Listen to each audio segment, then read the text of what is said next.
সূরা মায়েদায় বলেন, ইয়া আইয়ুহাল্লাযীনা আমানু লা তাত্তাখিযুল ইয়াহুদা ওয়ান নাসারা আউলিয়া বা'দুহুম আউলিয়াউ বা'দ ওয়া মান ইয়াতাওয়াল্লাহুম মিনকুম ফাইন্নাহু মিনহুম ইন্নাল্লাহা লা ইয়াহদিল কওমাল যালিমিন। বলেন সুবহানাল্লাহ। খেয়াল করেন, আল্লাহ তাআলা এই আয়াতে বলেন, ইয়া আইয়ুহাল্লাযীনা আমানু, হে ঈমানদাররা, যারা ঈমান এনেছো, আল্লাহ পাক রব্বুল আলামিনের প্রতি ঈমান এনেছো, আখিরাতকে বিশ্বাস করো, খবরদার লা তাত্তাখিযুল ইয়াহুদা ওয়ান নাসারা, তোমরা ইহুদি এবং নাসারাদেরকে বন্ধুরূপে গ্রহণ করিও না। বলেন নাউযুবিল্লাহ। কি করো না? ইহুদি এবং নাসারাদেরকে বন্ধুরূপে গ্রহণ করিও না, বন্ধু বানায়ও না। বা'দুহুম আউলিয়াউ বা'দ, কারণ কি? কারণ তারা পরস্পর বন্ধু, তোমাদের বন্ধু না, তোমাদের শত্রু। কেন? ওয়া মান ইয়াতাওয়াল্লাহুম মিনকুম, সুতরাং আমি আল্লাহ পাক রব্বুল আলামিনের এই ঘোষণা পাওয়ার পরেও যারা তাদের সাথে বন্ধুত্ব রাখবা, বন্ধুত্ব গ্রহণ করবা, বন্ধুত্ব বানাইবা, ওয়া মান ইয়াতাওয়াল্লাহুম মিনকুম, তোমাদের মধ্য থেকে যারা তাদেরকে বন্ধু হিসেবে গ্রহণ করবে, তুমি কিন্তু তাদেরই অন্তর্ভুক্ত হবে। নাউযুবিল্লাহ, তাদের অন্তর্ভুক্ত হবে। আর আল্লাহ তাআলা ইন্নাল্লাহা লা ইয়াহদিল কওমাল যালিমিন, জালেম সম্প্রদায়কে আল্লাহ পাক রব্বুল আলামিন হেদায়েত দান করেন না। বলেন নাউযুবিল্লাহ। ভালো করে বোঝেন, আল্লাহ তাআলা কি বলছেন? ইয়া আইয়ুহাল্লাযীনা আমানু, হে মুমিনরা, লা তাত্তাখিযুল ইয়াহুদা ওয়ান নাসারা, ইহুদি এবং নাসারা, বিশেষ করে এই দুই সম্প্রদায়, তাদেরকে তোমরা বন্ধু হিসেবে গ্রহণ করবা না, বন্ধুত্ব রাখবা না, তাদের সাথে তোমরা দোস্তি পাতবা না। বুঝে আসছে? বা'দুহুম আউলিয়াউ বা'দ, কারণ তারা এক, তারা চায় তোমাদেরকে ধ্বংস করতে, মুসলমানদের ধ্বংস করতে চায়, নিধন করতে চায়, ইসলামের আলোকে আমার কোরআন সুন্নাহর হেদায়েতের বাণীকে তারা নিভিয়ে দিতে চায়। অতএব তাদেরকে বন্ধুরূপে গ্রহণ করবা না, বরং তারাই পরস্পর বন্ধু। অতএব তোমাদের মধ্যে তাদের বন্ধুত্ব ত্যাগ করবা। আর যারা আমি আল্লাহ তাআলার এই ঘোষণা শোনার পরেও তাদের সাথে বন্ধুত্ব স্থাপন করবা, তাহলে তুমি মনে রাখিও তুমিও তাদের মধ্যে অন্তর্ভুক্ত হয়ে যাবা। বলেন নাউযুবিল্লাহ।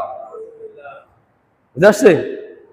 তার মানে হলো, ইহুদি খ্রিস্টানদেরকে বন্ধু বানানো যাবে না, তাদের সাথে বন্ধুত্ব স্থাপন করা যাবে না, দোস্তি করা যাবে না, বরং তাদের যদি আমি অনুসরণ করি, অনুকরণ করি, বন্ধুত্ব স্থাপন করি, তাহলে আমি তাদের অন্তর্ভুক্ত হব। আল্লাহ রাসূল সাল্লাল্লাহু আলাইহি ওয়াসাল্লাম এটাই বলেছেন হাদিসের মধ্যে, আল মারউ মা মান আহাব্বা, আল মারউ মা মান আহাব্বা।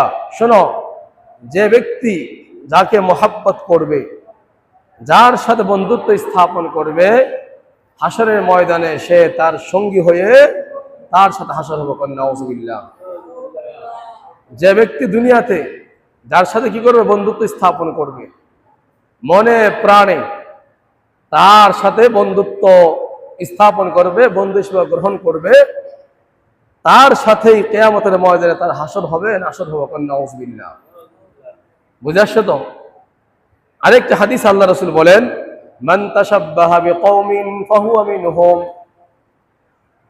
যে ব্যক্তি অথবা যারা যে সম্প্রদায়ের সাথে সাদৃশ্য অবলম্বন করবে, সাদৃশ্য রাখবে, এভাবে তাদের চলা বলায়, তাদের আখলাকে আদর্শে অনুপ্রাণিত হয়ে, তাদের দলের মধ্যে সাপোর্ট দিয়ে তাদের দলকে ভারী করে, এইভাবে যদি তার সাথে সম্পর্ক রাখে, তার দলকে ভারী করে, তাদের সম্প্রদায়ের অন্তর্ভুক্ত হয়, আল্লাহ রাসূল বলেন ফাহুয়া মিনহুম, তাহলে ওই ব্যক্তি ওই সম্প্রদায়ের অন্তর্ভুক্ত হবে। নাউযুবিল্লাহ।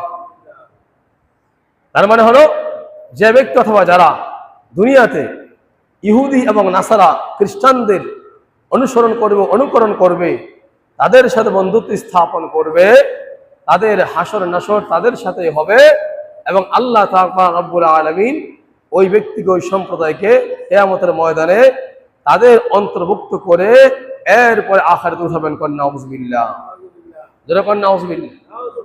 এবার আমি প্রশ্ন করি আমাদের সবাইকে, যে আমরা কি চাই আমাদের হাসর কাল কিয়ামতের ময়দানে কোনো ইহুদির সাথে হোক? আরো যারা আসতে বলে বাড়িতে বলেন, যারা বলেন এটা কি আমরা চাই?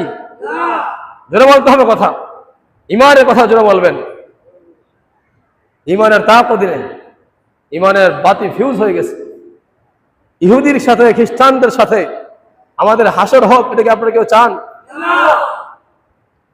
এরপরে তাদের দলে অন্তর্ভুক্ত হয়ে আমাদেরকে আল্লাহ তাআলা ধিক্কৃত করে এবং অপদস্থ অপমানিত করে আমাদেরকে হাসরের ময়দানে উঠাক, এটা আমরা কি কেউ চাই? যদি না চাই, তাহলে দুনিয়াতে তাদের সাদৃশ্য রাখা যাবে না, তাদের অন্তর্ভুক্ত হওয়া যাবে না, তাদের সাথে কোনো সম্পর্ক রাখা যাবে না।